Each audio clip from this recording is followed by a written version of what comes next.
Jogar ao lado do CR7 na Juventus, ao lado de Neymar no PSG ou desbravar algo diferente como o Mônaco? Quais são os 5 mais prováveis destinos para um dos melhores laterais esquerdos que já existiram?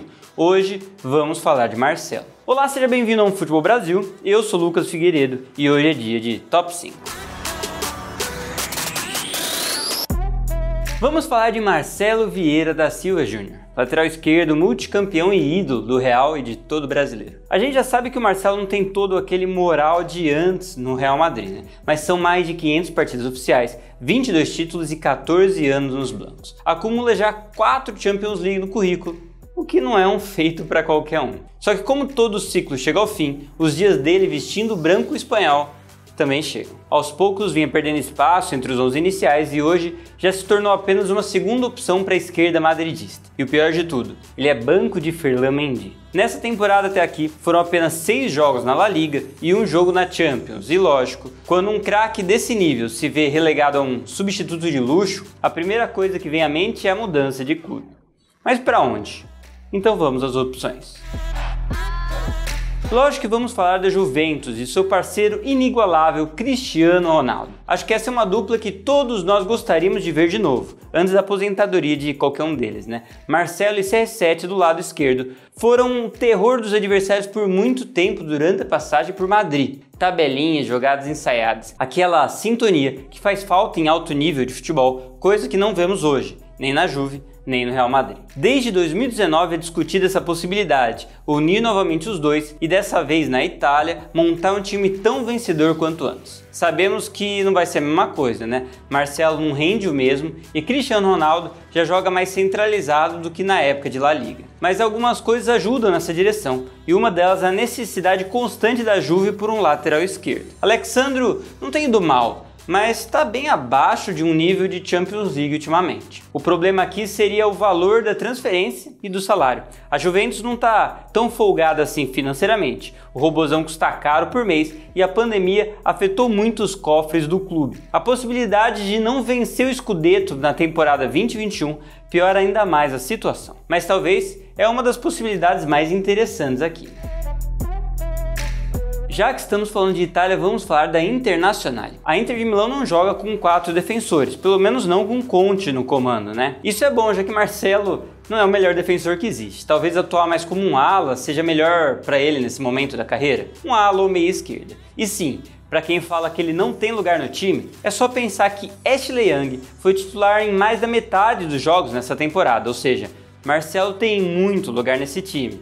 Dá para chegar. Uma das vantagens do clube italiano é o processo de reestruturação que o time se encontra. Muitas contratações de jogadores de peso chegando. E chegar nesse momento em um time gigante como a Inter e trabalhar nesse processo de recuperação é ótimo para qualquer jogador. O problema aqui é o salário. O Marcelo tem recebimentos muito acima de jogadores comuns e isso assustou um pouco o clube nas sondagens que aconteceram no ano passado. O quanto o clube italiano estaria disposto a sacrificar para contar com o Marcelo? Não só na contratação como anualmente. Talvez aqui seja o ponto-chave.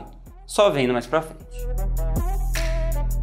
Agora é hora de falar de um time um pouco menor, vamos falar de Mônaco. Sim, o Mônaco tem um real interesse por Marcelo. E é por isso que o clube francês entra na nossa lista. É curioso porque o atual lateral esquerdo do time é um brasileiro, Caio Henrique, de apenas 23 anos de idade. Bem, pensando em posicionamento, talvez seja melhor que o Marcelo jogue um pouco mais adiantado, não de lateral, né? O Mônaco seria um novo desafio na carreira do jogador. Atuar em um clube que, apesar do título 16-17 lá da Ligue 1, teve pouquíssimas glórias nos últimos 10 anos, inclusive estava na 2ª divisão francesa em 2012. Mas um clube com história, que foi inclusive vice da Champions 2004. A vantagem aqui para o atleta é o tempo de contrato. A proposta do clube seria de 3 anos. Apesar do salário inferior ao que tem hoje, é difícil para um jogador, mesmo que seja craque, um contrato longo depois dos 32 anos de idade. Hoje, Marcelo tem um salário perto dos 9 milhões de euros anuais e ganharia, no Mônaco, na faixa dos 6 milhões de euros. A garantia de titularidade, bem como ser uma referência na equipe, ao lado de Fábregas e Ben Yedder, ajudaria a interessar o jogador.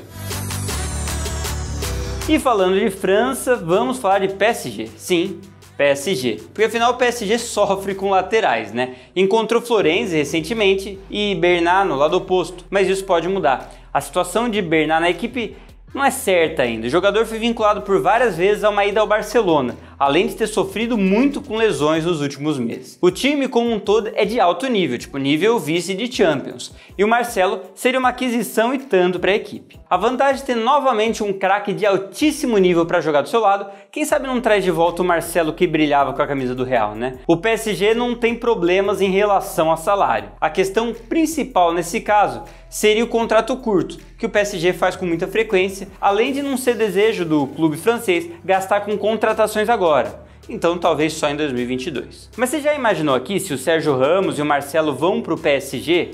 Cara, seria genial demais, né? Agora vamos finalizar esse top 5 falando de time brasileiro. Talvez com a menor possibilidade a curto prazo, mas seria interessante, né? Marcelo no Fluminense. Cara, apesar de ter sido revelado no Flu, o lateral não passou muito tempo defendendo a camisa tricolor. Foram quase 2 anos, foi promovido da base por Abel Braga e ganhou a posição de titular graças a Josué Teixeira no início de 2006, mas saiu ainda com 18 anos em 2007. Voltar para o Fluminense para fazer a história que ele não teve a oportunidade de escrever na sua curta passagem. Seria interessante uma volta do craque assim, né? Talvez no estilo como foi o Dani Alves, colocar Marcelo como um meia, com menos funções defensivas e mais criativos. A todos que estão falando sobre salário, bem, não tem jeito, né? Voltar para o Brasil seria por vontade do jogador e não por questões financeiras. Talvez esteja muito cedo para ele ainda, mas ó, imagina ele e o Thiago Silva no Flusão? Talvez esteja sonhando demais. Escreve aqui embaixo a sua opinião e não esquece de deixar aquele like. E lógico, se você curte esse tipo de vídeo, não esquece também de se inscrever no canal, clicar no sininho para não perder nenhuma novidade aqui. Se você quiser ver vídeos anteriores, você pode clicar desse lado ou desse lado. Valeu pela atenção! E até a próxima!